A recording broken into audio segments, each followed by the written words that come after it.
All right, I just want to share with you an incident that took place yesterday night. One of my clients who regularly supports my channel, okay? Almost every month he will send something for my work and all that. So this guy he has been my client for now a couple of years. He's not a perfect client. It's slightly hard to manage. A slight amount of immaturity is there.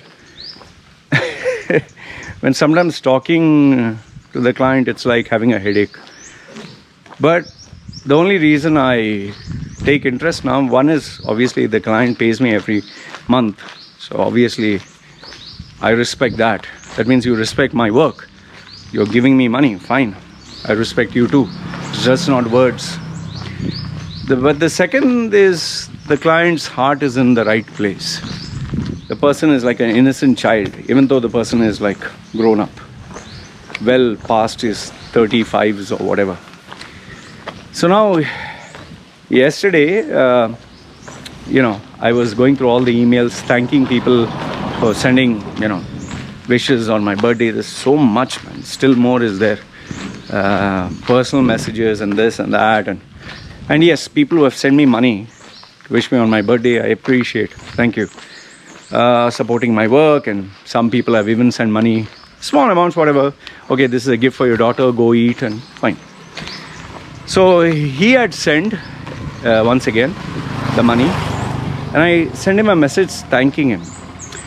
And when I sent him the message thanking him, that is where he told me, hello, just to tell you, my mother is in the ICU. And I have spoken to him, I've spoken to his mother. Both him and his mother are a fan of my work, or they follow my videos, or they listen. So, and I've spoken to them. Mother is an old lady. She's well past her, 60s, late 60s. So immediately I told him what happened. Like, he said she's in the ICU. So I immediately said, let's speak on video. So he said, give me some time. I was really sleepy that time. I was really dead tired. I wanted to sleep, so I was just finishing off the emails. But, for me, this is like important. So sent him a message. Took him some time. He came on. Finally, he switched on the video. I told him, no need to see video. We'll just talk on audio. So that is where he told me that his mother was perfectly fine. They both were perfectly fine. They both were talking. He was looking at his laptop and doing the work. His mother was sitting down. She was feeling slightly feverish and sick in terms of, like, she was having problems with breathing, but she was okay, and she was eating an apple. So they were just talking, and as they were talking, he was looking at his laptop doing the work, and then he just asked his mother something, and then he didn't get a response. So then he asked her again, and there was no response. Then suddenly he turned around and looked. And this is where he told me that he saw his mother, and all of a sudden the mother's mouth was open, and she was lying down, and she was not moving. And he was like, Mom, and he asked her, like, Mom, what happened?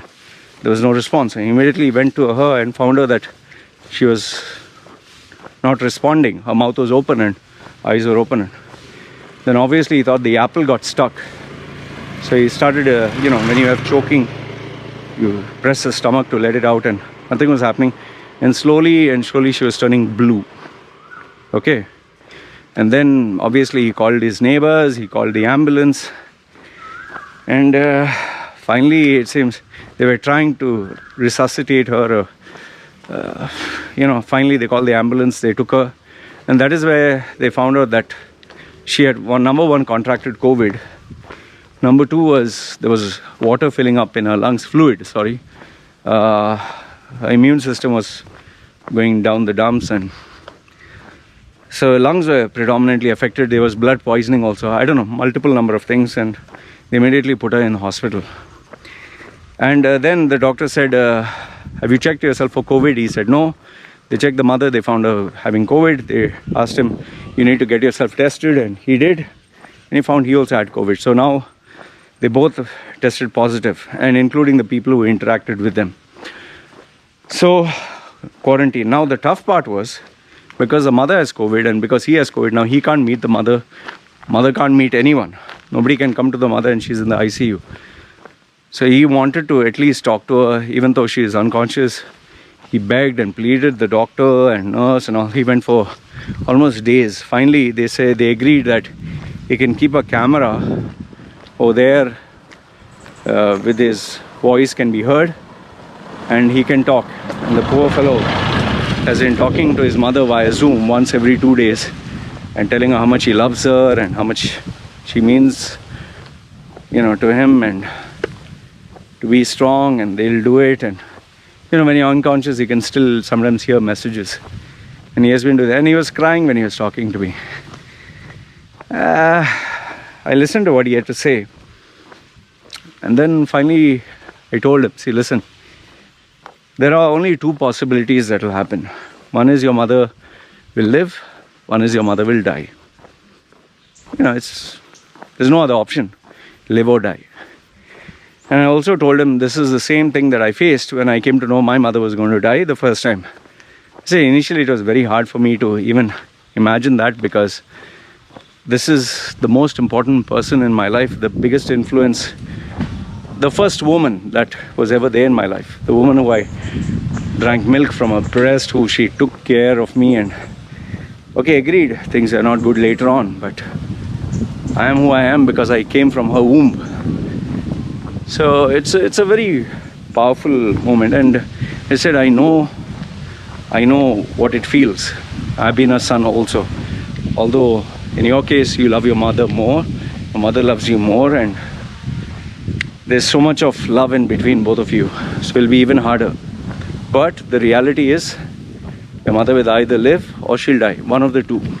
If your mother lives, there's been a miracle, or grace of God, or whatever you want to believe, but she's living, and that's a blessing in itself. But if your mother doesn't make it, what do you do? I mean, you need to face it, right? You can't change that. This is a circle of life. It's something that we don't want. We don't want to lose the ones we love. I told him that if in case it does happen, big if, you have to accept it, because you can't change it. I said, I have spoken to my wife about death. If my wife dies, I'll never be able to replace my wife. My baby will never have a mum. And I'll have to send my daughter back to my wife's parents. If my baby dies, it'll destroy my wife more than it'll destroy me. We'll be left empty, and I'll have to be strong for my wife. And if in case I die, the good life that my wife has is finished. She'll have to endure a life of working as a laborer, and my baby will maybe never get the life that I want to give her. So I told her, these are tough realities. It's very tough. It's very tough to even imagine. But you have to be strong. I told him that you have to be strong. You must be strong. And I told him, see, listen. And he was telling me he's begging the doctor to do whatever he can. The doctor is giving him, she's good at 85%, she's responding at 25%, then it's going back to 45%. I said, see, listen, the doctor is not a god. He'll just give you feedback of the data. You can't impact her vitals, You can only do your best, whether antibiotics or otherwise. So I even gave an example of my relative's father, who stopped smoking. Suddenly, after smoking for nearly 40-50 years, his lungs collapsed. And he was on a ventilator in the ICU for 3 months. They spent $500,000, in terms of dirhams. In the end, he died. He was in a vegetable state. And I also told him, see, listen, my wife's grandmother is dying right now. I told my wife the same thing. If she dies, she dies. You can't do anything about it. Just spend the last few years the best way you can. So I asked him to be strong, and I also told him, see, listen, anytime you need to share something, send me a message. Okay? Even if I'll be busy, I'll take yours on priority. And I told him that begging the doctor and this and that is no point. Follow up, fine, you can follow up. But, and yes, if it gives you any comfort to pray, pray. If it gives you any comfort to go to church and cry it out, go ahead and do that. But I told him, remember, the world moves on. Expenses will continue. Bills have to be paid. Your employee will expect performance. Cry when there's time to cry.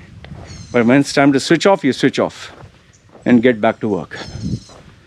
So that's what I told him. And yeah, it's tough. I genuinely care about him because he's a good man. He has contributed to me and my family, spoken to his mother. It's a tough moment. And I wouldn't wish it even on my worst enemy. But then what can you do other than face life, man? You really feel bad for him. I wish his mother makes it through, because that's the only friend he has. That's the only person he has in his life. He doesn't have anybody else. So I told him, this is the phase of life that you have to be prepared for.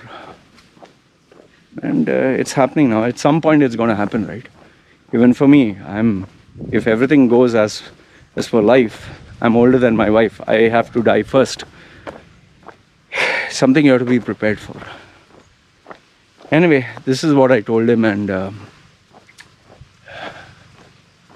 heart of hearts, I wish a miracle would take place. I wish he would get a second chance. What can you do? Anyway, all I want to tell you guys is just, whether you believe in COVID, don't believe in COVID, whatever, please take all due precautions. Do your due diligence, because end of the day,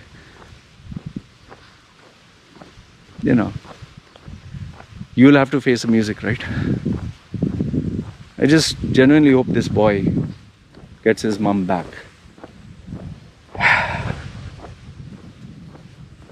Anyway, my request is, please don't put any rude comment that will hurt the boy. If in case he ever reads or watches this video, I'm not going to tell him that I put this video. But please, don't put anything that is not appropriate. Alright, you guys take care. Ciao.